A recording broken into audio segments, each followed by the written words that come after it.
a contemporary engraving of their equally infamous Corporal John Dhu wielding the deadly weapon.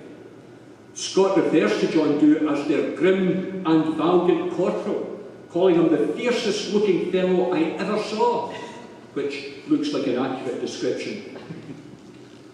We tend to think of Edinburgh today as rather snobbish, aloof, well-mannered, especially by comparison with our great neighbour in the west, but historically it was anything but. It could be really wild and riotous, the overcrowded population of all sorts, only too ready to spill out of the densely packed tenements and closes and wines for some mischief. And it's the tragic young poet we met earlier, Robert Ferguson, who gives us the most lively picture of the Guard in action. Ferguson, as a high-spirited young frequenter of the Edinburgh taverns, was no doubt on the receiving end of the Guard's attentions at times, and so often does he refer to the Guard in his poetry that Scott calls him their poet laureate. Ferguson paints the scenes of wild, unruly Edinburgh in several poems like The Daft Days, the name given to several days of wild drunkenness around New Year, and the Hallowfair, week-long Halloween celebrations of drunkenness and disorder, and always making an unwelcome appearance into these scenes of revelry come the City Guard, that black banditti. And he warns us, by John frae that black squad, there's nae 6 savages elsewhere allowed to wear cockade. And he describes how a drunken reveller falls into their clutches and is struck a blow, a clammy through it, frae a stark Lochaber axe, which prompts the reveller to unwisely say he would rather be stickit by a sword or bayonet, which earns him another blow, which guard him spew the reeking goa, and as he lies bleeding in the ground, he is subjected to further kicks and cuffs before being hauled off to the guardhouse. And after all these abuses, the poor reveller has to pay to be released the next day. Now, I wouldn't like to think of our friend Duncan Ban meting out such treatment to his fellow bard, young Robert Ferguson, but rather than beating up carousers or terrorising schoolboys, service in the Guard had other attractions. As Peter said, the sixpence a day, it wasn't much even in those days, but it was regular and dependable. And although it might have its moments, employment in the Guard wasn't particularly onerous, leaving plenty of time for other interests and employment. For Duncan Ban, it gave him time and opportunity to advance his poetic career, composing, taking part in song competitions, seeing his work published, and even taking extended leave of 2 or 3 years to tour the Highlands, performing his work, raising subscriptions for publication. In addition to that, his wife, Mary Banog, kept a shop or tavern, a house in the Lawn Market, that part of the High Street that runs from St Giles up towards the castle. And according to her great-grandson, she was an expert distiller of whisky.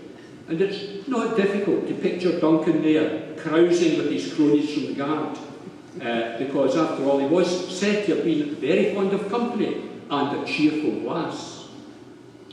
However, it did result in Duncan Ban being summoned before the bench accused of illicit distilling.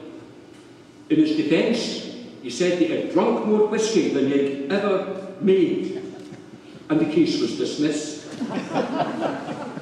Perhaps the location of the tavern just uphill from the law courts had a bearing in proceedings, and influential members of the legal profession may have been connoisseurs of Mary Banog's fine whisky. There were other claims, of course, on his and Mary Banog's attention, as Peter said, and 4 of his children were, as we know, were born in Edinburgh, and he's also said to have attended the Gaelic church here. So a more attractive picture seems to emerge then of our hero, rather than being a thug in uniform. He's a family man, doing a good double act with his wife, an entertainer, a raconteur, a lover of company, and with a fine sense of humour, and well able to charm his way out of court.